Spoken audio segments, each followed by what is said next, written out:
Uzathuka lo muntu namanje uzowavelawo. Benza ngithi wena umuntu usiyo.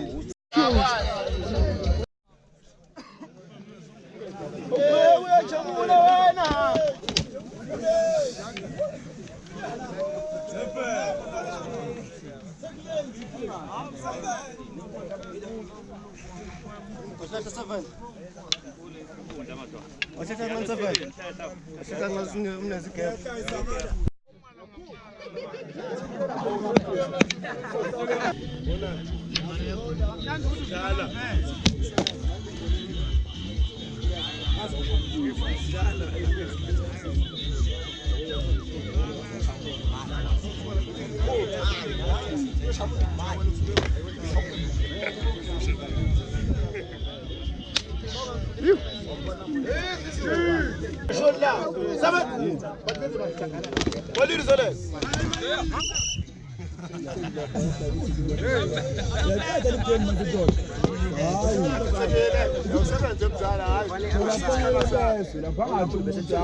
Kale ngalo hleli phansi.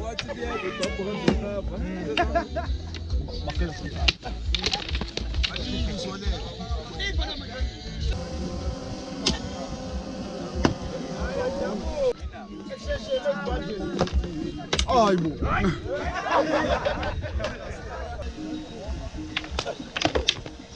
Awumbuza uthi wena bishama phethu. Sebenza boy. Sebenza boy. Shusha, ingozi thina ni kwena. Ayo ye.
Kuleti.